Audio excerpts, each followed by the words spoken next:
You know, she wanna ride in my V8, Hellcats, track house, OA, V8s, Hellcats, track house, OA, V8s, Hellcats, track house, OA, track house, OA. Removed a ton of features from Grill fell out. Now I was eating chips, so I took it out. I'm not one of they eat with my grill in.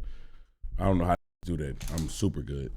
But this is 20 minutes of removed beta features from GTA. GTA games over the years. I want to share. Random thought. I really one of the games that I wish that would have came out. I think it would have 97% been 97% would have been ass.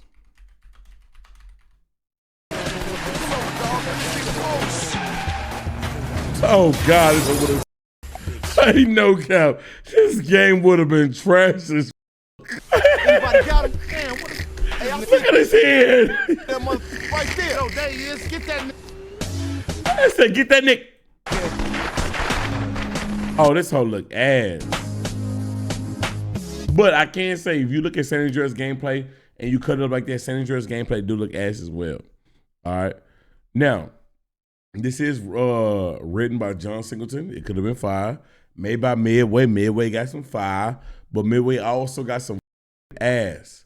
Now, I think it would have been trash, but I wish it would have came out. Now, once I'm watching this video, I know there has been plenty of GTA like fire features that probably I wish it would have made its way into the game, so it just didn't. Now, to my niggas that want me to play Donos, give me a second. I'm gonna play at least 7 minutes of this video, see how I'm feeling, and then we'll play Donos. Share with you what things we 25 likes, that game was trash. never got to experience that could have been. But not only that, we're going to be using mods to add them back A to the game, skateboard? and I'm going to be showcasing you what they would have looked like. So sit back, relax, and enjoy. GTA 3. In the PlayStation 2 version of the game, you can find player models of what appear to be buskers, people holding saxophones and drums. And this guy managed to recover them and add them back to the game to show us what they might have looked like. I don't know why, but the PlayStation 2 version is the only version these guys exist within the code, so I guess Rockstar realized the mistake them in later versions. One common 25 Life is not trash. Man, that game sucked, bro. Respectfully, bro. Listen, y'all gotta realize some games was only good because y'all was kids and didn't know better. Y'all gotta know that. And it's okay. It's okay. But some of them games was trash. And you only knew I'm playing a video game.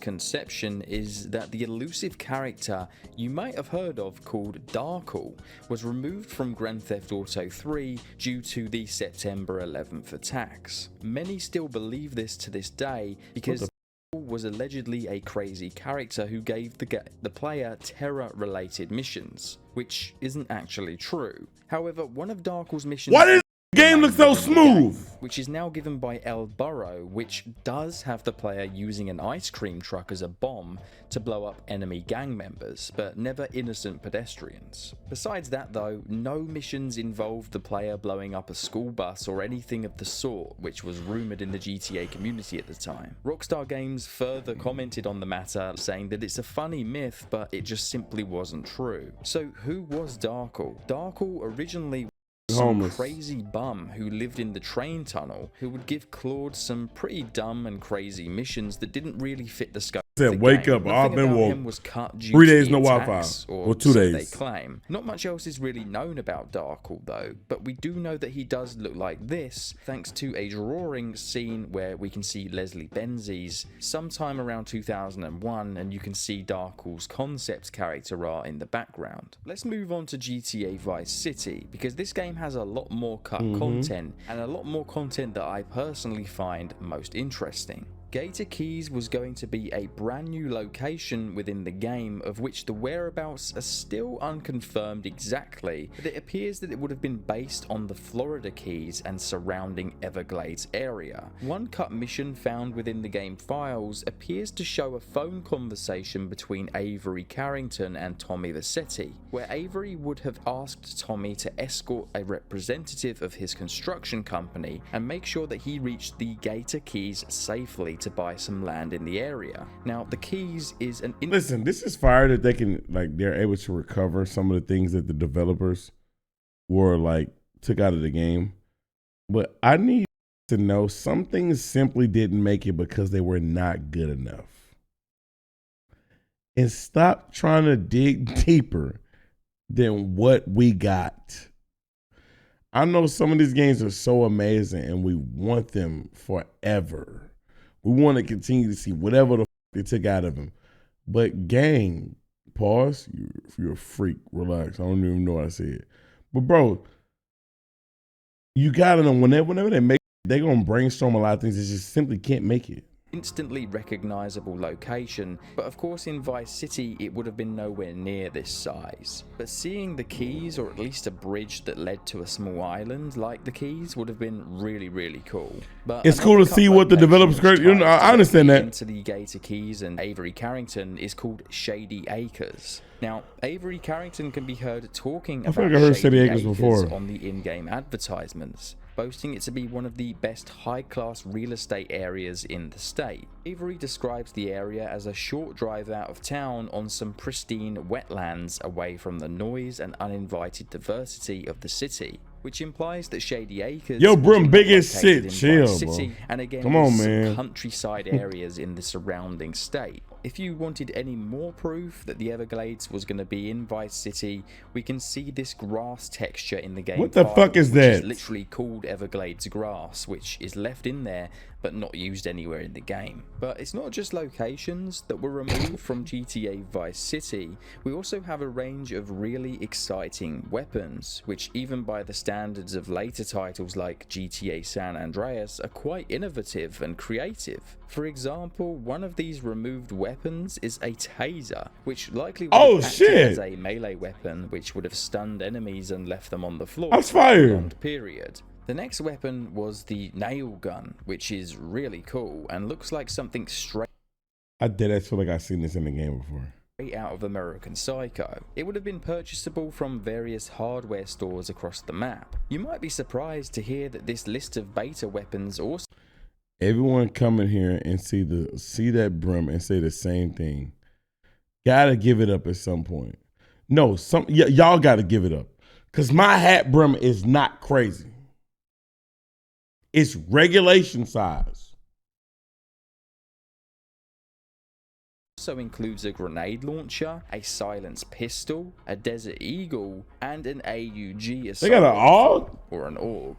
Really impressive stuff. Let's discuss someone named Mr. Moffat. He was intended to appear in a mission where Tommy Vercetti assisted him in evading the police. Leftover dialogue in the game files reveal a phone conversation between Mr. Moffat and Tommy. In this phone call, or unused dialogue shall we say, Mr. Moffat pleads with Tommy for his help, stating that he's escaped custody and he's being pursued. Tommy initially hesitates but eventually agrees to assist. Hey man, I never want to see that nigga name again, Brett Beard. I hate that the internet let me know who that nigga was, man. Stop. Get that nigga out of my community. Him. So this interaction suggests that maybe Mr. Moffat had previous ties to Tommy. Maybe it was something to do with Liberty City, or maybe he had something to do with his imprisonment. Although the mission was cut from the final release, that hasn't stopped modders from trying to recreate what could have been. Let's move on then to GTA San Andreas, which All right, San Andreas is good. The best beta content of them all. First of all, did you know that Rockstar Games originally planned to allow us to purchase furniture for our properties in GTA San Andreas? And this would have meant that you could decorate and customize your interior I ain't gonna lie, that would have been hard. however you wanted, with no two properties being the same. But sadly in the final build, all interiors are the same, and some even reuse the same interior. This would have been hard, but at the same time, it would have been like completely like useless. Like this would have been fire. Don't get me wrong, but bro, you can't do nothing with half the shit in here. Like a game that do this is like Scarface. It's the first game to come to mind. I believe Saints Row may have elements of this, but I could be wrong. But Scarface for sure has something like this. Bro, most of the Scarface shit suck. lines of code found within the game They files did our that bit. reference cheap, medium, and expensive furniture. There's also text in-game for messages that would appear on screen, such as, "Are you sure you want to purchase? Do you want to purchase a TV, sofa, etc., etc." But additionally, there is other strings of code revealing Trey got the that same there would brim as also Tommy be from the Sandlot. electrical appliance stores that we could also visit to purchase things like the TVs or the radios and music stations. Now, some of these appliance stores in game still seem to have a false door box attached to them. In this trailer, the safe house seems to have an interior with transparent windows, which allows His bro don't even look crazy. Let me let this game rock so I can fill this damn mission so I can be able to do this later. us to look inside and see some furniture. Could this be a glimpse of what it was like when the furniture purchasing feature was still in the game? However, this mod adds back what it would have looked like, and it's really cool to see what could have been for this property.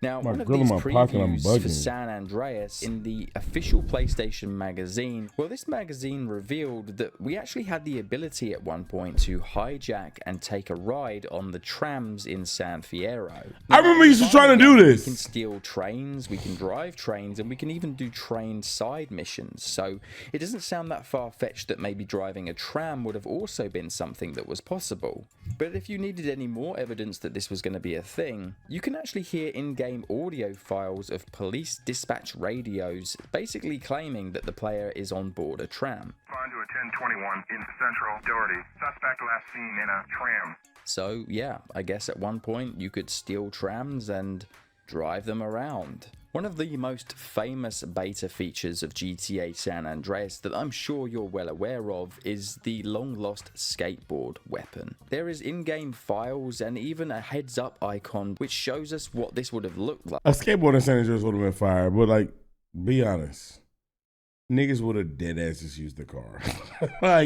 like once it was obtained by CJ. So it looks like a skateboard would have existed as a melee weapon. It's like the bikes are in San Andreas. Man, okay, get my car. But it wouldn't have just stopped there, because this thing also... The skateboard went straight to bully? Okay. I don't think we could have expected to see CJ doing kick flips or allowing us to ride on rails or anything, but we have no idea why Rockstar Games even decided to remove it in the first place. I guess the code wasn't really fully finished, but until we actually get... They did have skate parks. Yeah, I'm already knowing. The first mission with the skate park is when you go... I think it's like your second mission in the game. Or is this, no, I think it's like literally your first mission. When you're on the bike, you're running from the ballers that's doing the drive-by, you get separated in this you and Ryder riding on the bike, and y'all go through a skate park to cut back and go back to San Andreas. It's first, okay, it's the first mission. It's a skate park. So it makes sense. I believe it. Because that skate park was literally useless besides that. Like, so I believe that this was in the game. Some kind of beta version. And it would have been cool initially, but again, we would have just let this shit by. Everybody know the best things in San Andreas was like either a car or a jetpack. If the game leaked with the code intact, I guess we'll never know. You used to feel that motherfucker? Now, there's a handful of you trash it. No cap, bro. We used to film mission as a kid. They're like, bro, that was so fucking easy. Now, this mission wasn't easy.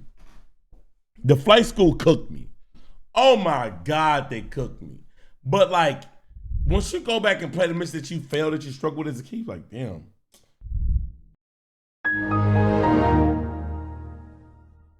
Breeze on top of my stairwell when I'm driving, I feel like a sparrow, yeah. Loving the moment, love this scene. When she with me, she feel like her, yeah. V8 engine, hit different, hit the gas and it go purr. V8 engine, hit different, hit the gas and we a blur. Gas, y'all too high, about to take this whole home, yeah. But I know her nigga down, he won't leave her alone.